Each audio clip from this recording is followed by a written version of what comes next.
हमने पहले भी कहा है, चाहे कोई हो, इस राज्य का, यहाँ के आदिवासी मूलवासी जो भी हैं, उन सब के प्रति ये सरकार संवेदनशीलता के साथ पूरे राज्य को देखती है। हमने पहले भी कहा है कि इस सरकार की आंख भी है, कान भी है, नाक भी है, मुंह भी है, हाथ पैर सभी चीजें हैं जो इस राज्य की बेहतरी के लिए काम करती है। छात्रों की बात आपने पूछी और इस संदर्भ में हमने पहले ही कदम बढ़ा रखा है और बहुत कड़ी नज़रों के साथ और पूरी गंभीरता से छात्रों की जो मांग है, छात्रों के जो जिज्ञासा है, उसके अनुरूप समय आने पर आपको निर्णय भी दिखेंगे और मुझे उम्मीद है छात्र भी आश्वस्त होंगे। बहुत सारी गतिविधियां अभी चल रही हैं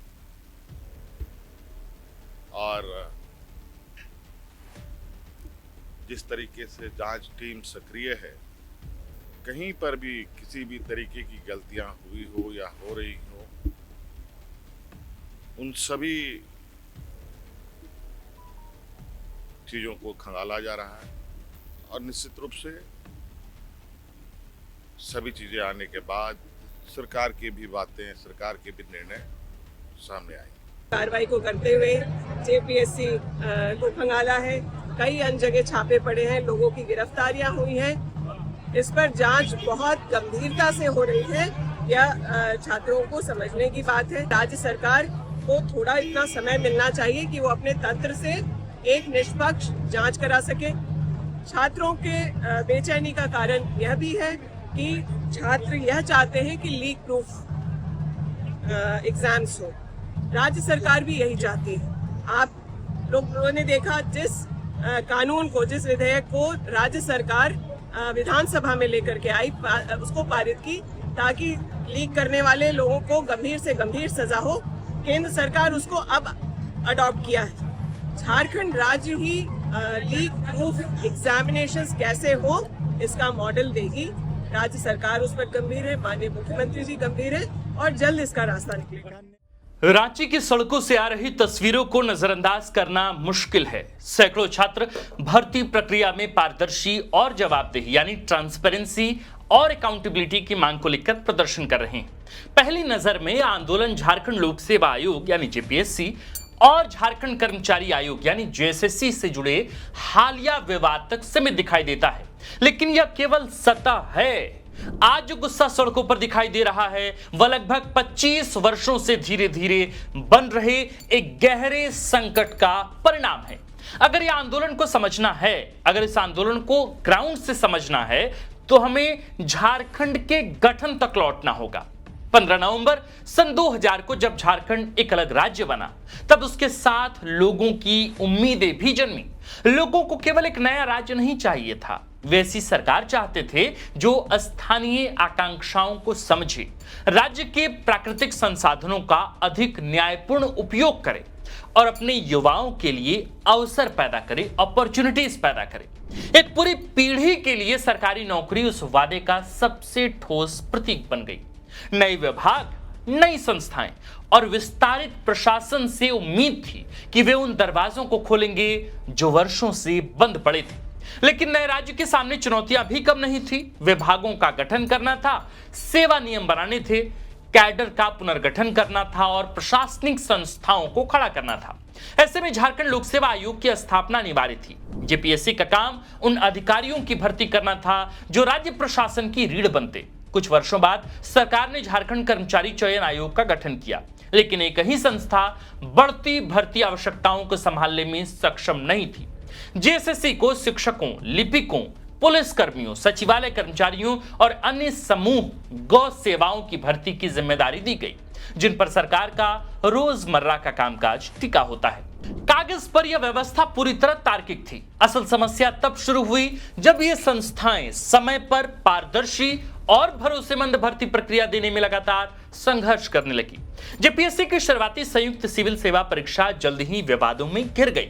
अभ्यर्थियों की शिकायतें अदालतों तक पहुंची, मुकदमे बढ़े। झारखंड हाई कोर्ट ने अंततः दूसरी संयुक्त सिविल सेवा परीक्षा की सीबीआई जांच का आदेश दिया। आपराधिक जिम्मेदारी किसकी है, इसका अंतिम फैसला अदालतों को करना है, लेकिन तब तक जनता का भरोसा गंभीर रूप से प्रभावित हो चुका था। जब लोगों का विश्वास किसी संस्था से उठने लगता है तो उसके बाद होने वाली हर परीक्षा पुराने विवादों का बोझ ढोती है। जेएसएससी का गठन इसी तरह के संस्थागत दबाव को कम करने के लिए किया गया था। राज्य के विभिन्न विभागों में हजारों पद खाली पड़े थे और हर विभाग के लिए अलग अलग भर्ती प्रक्रिया चलाना व्यवहारिक नहीं था। भर्ती प्रक्रिया का केंद्रीकरण प्रशासनिक दृष्टि से सही निर्णय था। समय के साथ जेएसएससी पूर्वी भारत की सबसे बड़ी भर्ती एजेंसियों में शामिल हो गया।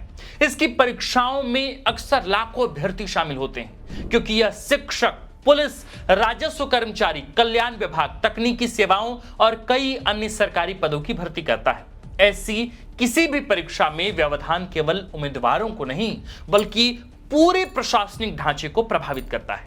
लेकिन धीरे धीरे वही समस्या यहां भी दिखाई देने लगी। शिक्षक नियुक्तियां पात्रता और आरक्षण से जुड़े मामलों में अदालतों में उलझ गई। स्नातक स्तर की भर्तियां बार बार टलती रहीं। वर्षों तक विज्ञापन जारी नहीं होने के कारण उम्मीदवारों को आयु सीमा में छूट की मांग को लेकर अदालत जाना पड़ा। आरक्षण नीति, स्थानीयता यानी कि डोमिसाइल और सेवा नियमों को लगातार चुनौती मिलती रही। धीरे धीरे यह स्पष्ट हो गया कि झारखंड अलग अलग भर्ती विवादों का सामना नहीं कर रहा, बल्कि एक दोहराए जाने वाले संस्थागत संकट से जूझ रहा है। कई लोगों को उम्मीद थी कि तकनीक यानी टेक्नोलॉजी इस स्थिति को पूरी तरीके से बदल देगी। ऑनलाइन आवेदन ने कागजी फॉर्म की जगह ले ली, प्रवेश पत्र डिजिटल हो गए, ओएमआर शीट और कंप्यूटर आधारित प्रक्रिया ने मैनुअल काम कम किया, उत्तर कुंजी ऑनलाइन जारी होने लगी और उम्मीदवार इलेक्ट्रॉनिक माध्यम से आपत्तियां दर्ज कराने लगे। इन बदलावों से दक्षता जरूर बढ़ी, लेकिन इससे मूल समस्याओं का समाधान नहीं हुआ। तकनीक अस्पष्ट नियमों की भरपाई नहीं कर सकती। डिजिटल व्यवस्था खराब रिक्ति योजना या कमजोर संस्थागत संवाद की कमी पूरी नहीं कर सकती। हाल के वर्षों में परीक्षा एजेंसियों, सर्वर और डिजिटल रिकॉर्ड को लेकर उठे विवाद यही बताते हैं कि तकनीक ने भर्ती प्रक्रिया का तरीका बदला है, लेकिन वह मूल सवाल नहीं बदल सकी है। सवाल है कि क्या उम्मीदवार, क्या कैंडिडेट्स, एस्पिरेंट्स इस व्यवस्था पर भरोसा कर सकते हैं? यही सवाल दरअसल आज के आंदोलन का केंद्र है। अगर इन प्रदर्शनों को केवल एक परीक्षा के विवाद के रूप में देखा जाएगा तो पूरी तस्वीर, पूरी इमेज, पूरी पिक्चर कभी सामने नहीं आएगी। झारखंड में प्रतियोगी परीक्षाओं की तैयारी करने वाली हर पीढ़ी ने किसी न किसी रूप में इसी अनिश्चितता का सामना किया है। किसी पीढ़ी ने इंटरव्यू अंकों पर सवाल उठाए, किसी ने सीबीआई जांच देखी, किसी ने वर्षों तक मुकदमों, आरक्षण विवादों और प्रशासनिक देरी के कारण भर्ती अटकी हुई देखी है।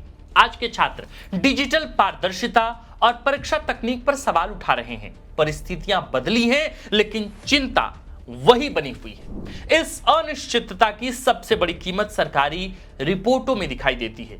वह झारखंड के सामान्य परिवारों के जीवन में दिखाई देती है। एक युवा नौकरी छोड़कर प्रतियोगी परीक्षाओं की तैयारी करता है। माता पिता अपनी बचत, कोचिंग, किताबों, किराए और यात्रा पर खर्च करते हैं। फिर भर्ती टल जाती है, परिणाम अदालतों में अटक जाते हैं, साल बीत जाते हैं। कुछ उम्मीदवार सफल हो जाते हैं, लेकिन बहुत से लोग आयु सीमा पार कर लेते हैं और मजबूरी में ऐसी नौकरियां स्वीकार कर लेते हैं जिनकी उन्होंने कभी कल्पना भी नहीं की थी। कई लोग राज्य छोड़ देते हैं। जीवन के वे खोए हुए वर्ष कभी वापस नहीं आते। ये सब मैं जब कह रहा हूं तो मेरे रोंगटे खड़े हो रहे हैं, क्योंकि मैं लगातार आंदोलनों को कवर कर रहा हूं ग्राउंड पर और महसूस कर रहा हूं इस पूरी बातचीत को। यही वजह है दोस्तों कि वर्तमान आंदोलन को व्यापक जन समर्थन मिल रहा है। छात्र सरकार से नौकरी की गारंटी नहीं मांग रहे, वे केवल ऐसी भर्ती व्यवस्था चाहते हैं जिसके आधार पर वे अपने जीवन की योजना बना सकें। वे चाहते हैं कि समय पर विज्ञापन जारी हो, तय कैलेंडर के अनुसार परीक्षाएं हो, परिणाम अनावश्यक देरी के बिना आए और नियुक्तियां वर्षों तक अनिश्चितता में न लटकी रहें। मूल रूप से यह विश्वसनीयता की मांग है। यह समझना भी बेहद जरूरी है कि यह संकट क्या नहीं है, यह केवल किसी एक राजनीतिक दल या किसी एक मुख्यमंत्री की विफलता भी नहीं है। वर्ष 2000 से अब तक झारखंड में बाबूलाल मरांडी, अर्जुन मुंडा, शिबू सोरेन, मधु कोड़ा, रघुवर दास, हेमंत सोरेन और चंपाई सोरेन जैसे अलग अलग नेताओं की सरकारें रहीं। हर सरकार ने भर्ती अभियान चलाने, नीतियां बनाने, बदलने और सुधार लागू करने का प्रयास किया। फिर भी लगभग वही शिकायतें बार बार सामने आती रहीं। यह बताता है कि कमजोरी केवल सरकारों में नहीं बल्कि संस्थागत ढांचे में है। इस पूरे दौर में न्यायपालिका ने महत्वपूर्ण भूमिका निभाई है। हाई कोर्ट के हस्तक्षेप, सुप्रीम कोर्ट की सुनवाई, सीबीआई जांच और हालिया विवादों की न्यायिक निगरानी ने संवैधानिक जवाबदेही को मजबूत किया है। लेकिन अदालतें केवल विवाद उत्पन्न होने के बाद हस्तक्षेप कर सकती हैं। वे वार्षिक भर्ती कैलेंडर नहीं बना सकती ना। वे यह सुनिश्चित नहीं कर सकती कि विभाग समय पर रिक्तियां भेजे या प्रशासनिक व्यवस्था का आधुनिकीकरण करे। यह जिम्मेदारी सरकार और भर्ती आयोगों की है। अब झारखंड को ऐसे सुधारों की आवश्यकता है जो संकट आने के बाद प्रतिक्रिया देने के बजाय उसे पहले ही रोक सके। कानूनी आधार वाला वार्षिक भर्ती कैलेंडर उम्मीदवारों को निश्चितता देगा। विभागों को तय समय सीमा के भीतर रिक्तियों की सूचना देना अनिवार्य होना चाहिए और भर्ती एजेंसियों को भी स्पष्ट समयबद्ध कार्यक्रम के लिए जवाबदेह बनाया जाना चाहिए। बड़ी परीक्षाओं का स्वतंत्र तकनीकी और प्रक्रियागत ऑडिट होना चाहिए। प्रश्न पत्र तैयार होने से लेकर मूल्यांकन और परिणाम घोषित होने तक हर चरण का सुरक्षित डिजिटल ऑडिट ट्रेल उपलब्ध होना चाहिए।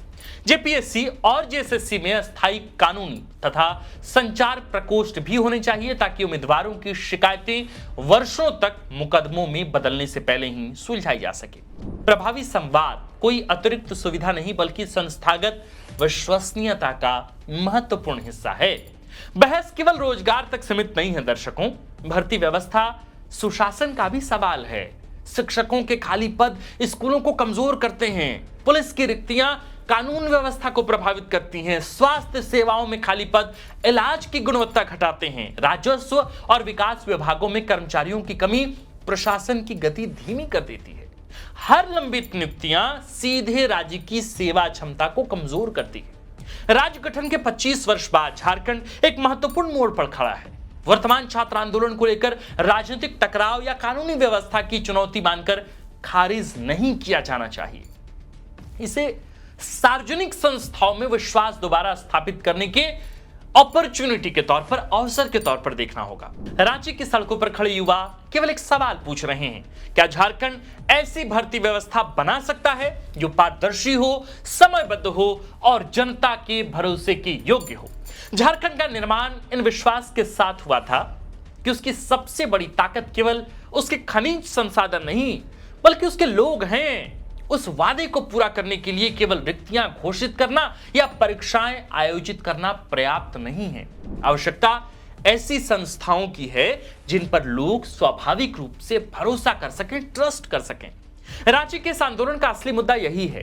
प्रदर्शन एक दिन समाप्त हो जाएगा, लेकिन यह सवाल तब तक बना रहेगा, जिंदा रहेगा, जब तक झारखंड ऐसी भर्ती व्यवस्था नहीं बनाता जो विश्वास मांगने के बजाय स्वयं विश्वास अर्जित करे।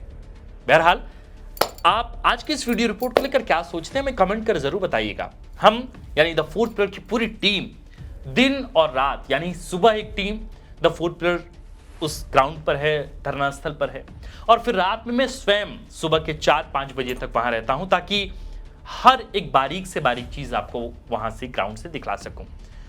आप आज की इस वीडियो को लेकर क्या सोचते हैं हमें कमेंट कर जरूर बताइएगा। बाकी आप देखते रहिए द फोर्थ पिलर। हमारा नाम आकाश आनंद है, कैमरे के पीछे हैं मनीष, और इस कंटेंट रिसर्च स्क्रिप्ट को लिखा है देश के झारखंड के वरिष्ठ पत्रकार, जाने माने पत्रकार शशि सिंह ने।